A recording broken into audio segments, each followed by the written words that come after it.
મારી યુટ્યુબ ચેનલમાં આપ સૌનું સ્વાગત છે। હું હર્ષાબેન કટકિયા। જય બાબા સ્વામી, જય ગુરુદેવ।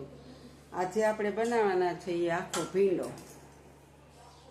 2 ચણા પૂરતો કરવાનો છે। તો તમે જોઈ શકો છો કે જો આપણે આ મસ્ત તાજો ભીંડો લીધો છે, એકદમ સરસ। જો નજીકથી બતાવું, એકદમ સરસ।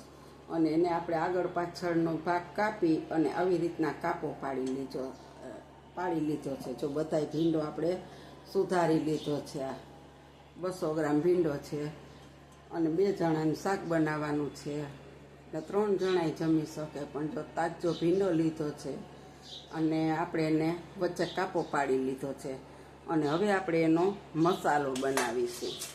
તો મસાલો બનાવવામાં પહેલાં આપણે 2 જણાનો ભીંડો એટલે એટલા સિંગદાણા વાટી લેશું, આટલો ચવાણું છે તૈયાર, એ આપણે એને ભૂકો કરી લેશું। જો આપણે આ ચવાણું હંડી લીધું, આ માંડવીના બીનો ભૂકો છે, આ ચણાનો લોટ શેકેલો છે। હવે આપણે લસણવાળી ચટણી 1 ચમચી નાખીશું। 1 ચમચી આપણે લસણવાળી ચટણી નાખી। હવે આપણે એમાં હળદર પાવડર નાખીશું 1 ટેબલ સ્પૂન અને 2 ચમચી આપણે ધાણા જીરું પાવડર નાખીશું।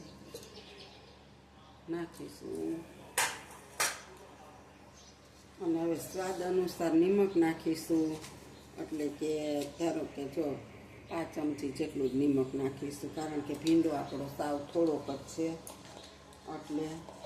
અને આપણે હવે એની અંદર 1 ચમચી લેમન જ્યુસ નાખીશું, કારણ કે આપણે લીંબુનો રસ કાઢીને શીશો ભરેલો ત્યારે જ રાખીએ છીએ। જો હવે આપણે આની અંદર તેલ નાખીશું થોડું અને હવે આપણે આ મસાલાને ચોળી લેશું એકદમ। જો આવી રીતના બધો મિક્સ કરી લેશું। હવે આપણે આ ભીંડો ભરી લેશું। તમે જોઈ શકો છો કે આપણે હવે આ ભીંડો ભરવાનો છે। જો આવી રીતના બધો ભીંડો ભરવાનો છે આપણે। તમે તીખું ખાતા હો તો મરચું વધારે નાખવાનું અને આદુ લસણની પેસ્ટ પણ નાખી શકો, પણ અમારે નથી, મને જ ખુદને ભાવતી એટલે હું નથી નાખતી। તમે નાખી શકો, કોથમીર નાખવી હોય તો એ નાખી શકો અને આપણે કોથમીર ઉપરથી છાંટશું। જો આપણે આવી રીતના બધો ભીંડો ભરી લેશું।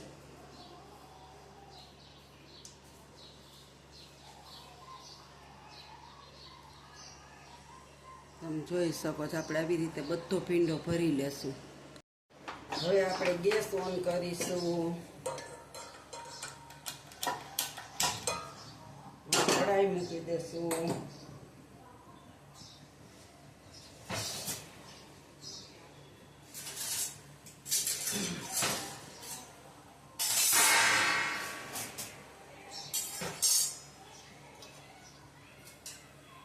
હવે આપણે એમાં તેલ નાખીશું, કારણ કે ભીંડાના શાકમાં તેલ વધારે જોતું હોય છે, એટલે આપણે 2 પાવડા તેલ નાખ્યું છે જરીક જેટલા ભીંડામાં।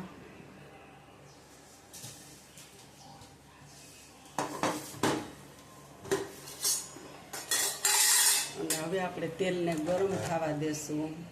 તમે જોઈ શકો છો, જોઈ તેલ આપણું આવી ગયું। હજી સેજ વાર છે આપણા તેલને। હાલો, આવી ગયું। હવે આપણે 1 સેજ એવું જીરું નાખીશું,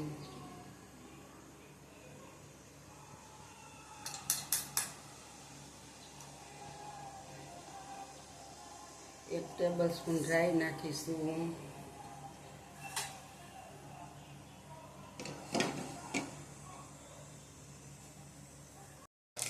આપણી રાઈ તતડવા લાગી છે। હવે આપણે એની અંદર હિંગ નાખીશું।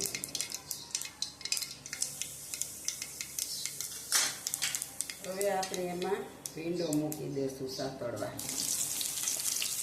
ભીંડામાં શાકમાં તેલ જોઈએ આપણે, તેલ જાજુ બધું નાખ્યું છે, નકર ભીંડાનું શાક ટૂંકું બનતું હોય છે, તો તમે જોઈ શકો છો।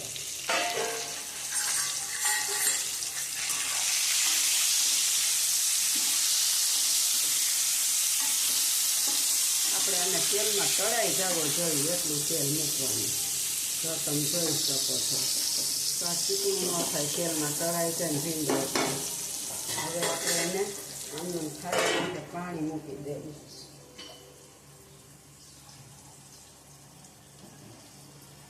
અને આપણે આવી રીતના ચડવા દેવાનો છે, આવી રીતના તેલમાં સડસડવા દેવાનો, તેલમાં જ ચડવા દેવાનો. આપણે 2 જ મિનિટ થઈ છે. હવે આપણે જોઈએ ને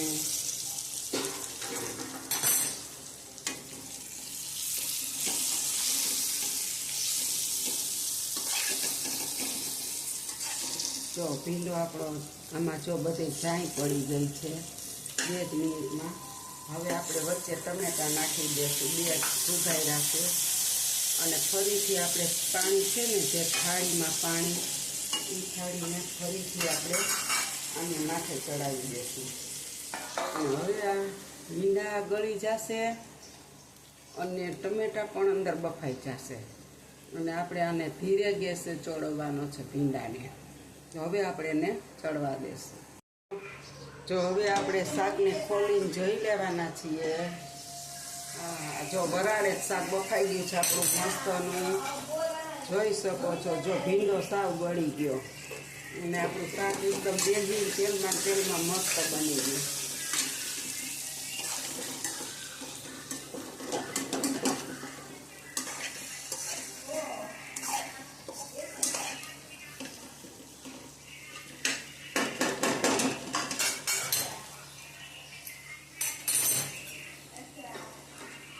दो चम्मच पानी नाखेंगे, गरम पानी है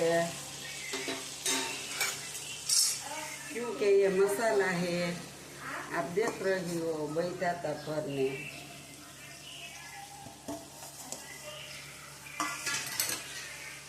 હવે આપણે 2 મિનિટ પાછું જરી ઢાંકી દઈએ, મસાલો ચડી જાય પછી આપણું શાક ચડી ગયું છે. વરાળે જ બાફવું આપણે તેલમાં. હેલો, આપણો જો મસાલો પણ ચડી ગયો અને શાક હવે આપણે ગેસ બંધ કરી દઈશું. આપણું શાક મસ્ત ચડી ગયું છે, આપ જોઈ શકો છો.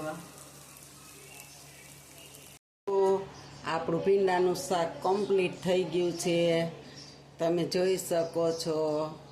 તો મારા ભીંડાના શાકની આખા ભીંડાની રેસીપી સારી લાગી હોય તો લાઈક કરજો, શેર કરજો, બેલ આઇકન બટન દબાવવાનું ભૂલતા નહીં. આવજો. જય બાબા સ્વામી, જય ગુરુદેવ.